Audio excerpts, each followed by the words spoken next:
बड़े भैया power star पवन भैया मौजूद नहीं खन, लेकिन कलू भैया मौजूद बड़न। नीलकमल जी ना पहले उनकर बड़ भैया आइल बड़न हमनी के।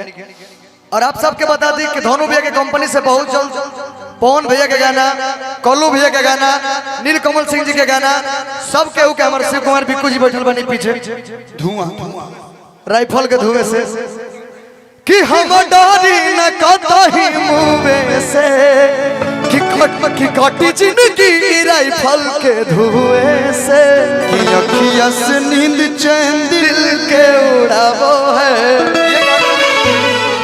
लेकिन एक लाइन भैया धनु भैया, 6 महीने में जो आपका प्रेम है, इतने सारे कलाकार मंच पे बैठे हैं, आप करोड़ों रुपया कमा लेंगे, अरबों रुपया कमा लेंगे, लेकिन कोई नहीं जानता है।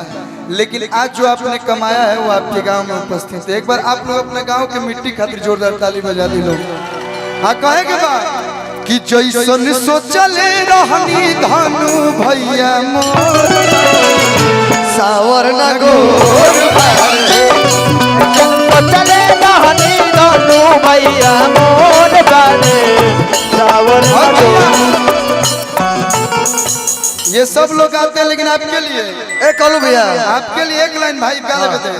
अरे हौसला तो भाग हमार जग जाए, हौसला तो भाग हमार जग जाए, जा सबके उमर मेरा ही नहीं, रंजीत भाई बिक्कू भाई लड़की लोग के ना कह बहनी के अपन बुखार ना दिया सो उम्र का दिया सब तार के तार उम्र लगावे खातिर तार मेहरारू आवती है, भौजी आवती है, सब कलाकारन के उम्र लग जाओ।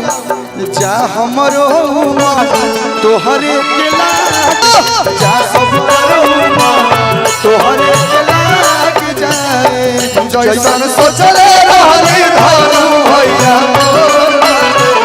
सावर को भैया रे हेलो कि तनी मनी त पेट से लरकोर बाड़े ना कम पहले बने रोज भोरे टहरत ले हम भी आगे पहले हम ही टहरा हैं तो तनिका पातर तनिका छरहर थोरे थोर बाड़े लेकिन भौजी ले तनिका को कौन बोल रहा है कौन बोल रहा है चले रहनी धनु भैया मोर बाड़े जा हमरो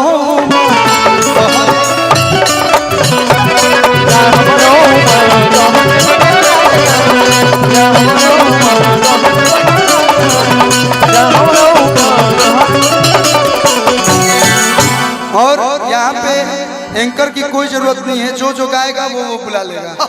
हमारे बिक्कू भाई जो कि आदेश है हमारे स्वागत करता माननीय प्रियांशु सिंह जी का कि मेरा बिक्कू मेरा भाई आए और वो भी अपनी उपस्थिति दर्ज कराए। अभी हम जात नहीं कि अभी डांस करे आए, नागिन डांस करने आएंगे। एक सेकेंड अभी तनी जा तनी खा पी के आवे तब तक धुआं धुआं होई फायरिंग से राती में और रसियन नचवाई बराती में, खलबली मच जाई ओ दिन पार्टी में, रसियन नचवाई बराती में।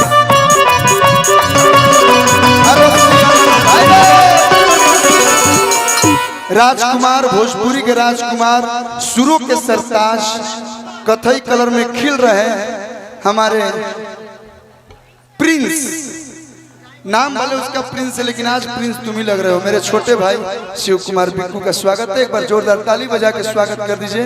इसके बाद आपके हाथों में ये मंच कि अरे घुंघुटा प्रियांशु प्रैक्टिकल देख लो तोहरो काम में आई।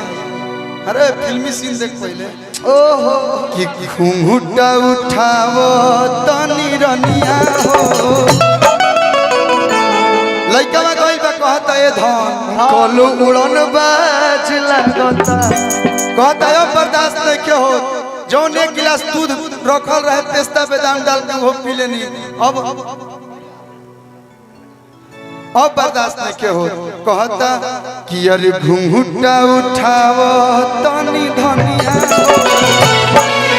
सुनर मरदा खोजब अपना धनु भैया के दे। भैया से हम ज्यादा दिन से नहीं क्यों जुड़ल, विगत 6 महीना हो गए, लेकिन ये जो प्यार बेउर जेल का एक बच्चा बता देगा कि धनु प्रताप सिंह कहाँ रहते हैं, किसके दिल में रहते हैं। जो आदमी प्रियांशु और प्रिंस के दिल में बस गया, समझिए भोजपुरी इंडस्ट्री के पूरे लोगों के दिल में बस गया। और कलू जी जब हम चैनल खोलने रहनी तो हमरा एगो प्रियांशु और प्रिंस दू आदमी हमरा के चैनल खुलवा दिला, दोनों छोड़ भाई। आज भोजपुरी इंडस्ट्री में आपसे मुलाकात हुआ, आपसे जान पहचान हुआ, तो कहीं ना कहीं ये दोनों का देन है। कहला नु कि क्यों न्योता पावे तो न्योता ओकर पुरावे के चाहिए। हमारे रिसेप्शन में आइलो हम तार तरीका में आ गई नहीं। मंच के माध्यम से एक बात बता दी, और बड़ भैया गार्जियन हमारा हुआ धनु भैया, आज इनकर तिलकोत्सव में हमने के पहुंचल बनी, एकत्रित सब कलाकार भइल भैया के कंपनी बा मां गायत्री रिकॉर्ड्स, जाके ना सिखबा कनवा करे बाबा 100 मिलियन चल गए। तो वो चैनल पर बहुत जल्दी अभी स्टेज पर मौजूद नहीं कौन वो आवे वाला रहले हैं, लेकिन शूटिंग के कारण से ना पहले, लेकिन उनकर कमी खोलू भी पूरा। लेकिन ऐसा लागेला रे हमारा घर के सदस्य बनी पंकज बिहारी यादव जी, हेमंत से स्वागत अभिनंदन बा।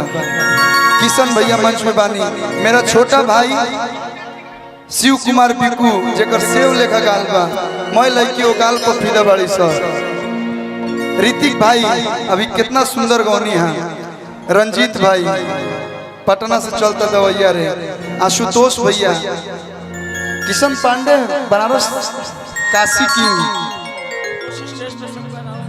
हाँ तो एक गाना और हम गाई, एक बाद सब भाई लोग हमारे गाई लोग। निशा उपाध्याय जी, वाह। ए लमको तुम हमको पसंद हो, ए लमको तुम हमको पसंद है। जितना लाम लड़की बड़ी सो जितने लाम होई समझिए लो।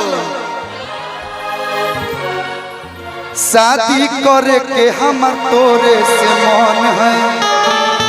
लेकिन एक गाना सतपाल सिंह जी एमएमबी रिकॉर्ड्स के ऑनर, हमारे बड़े भैया, आप जहाँ कहीं भी हो मंच पे आप थोड़ा सा मंच को मंच जैसा कीजिए। कलाकार का ऐसा केहू दूसरा के नहीं, आप लोग के कार्यक्रम हम मंच पे थोड़ा सा हल्का सा खाली कर दे लोग तो अच्छा लगे। थोड़ा सा मंच के मंच जैसा लगे। एक गाना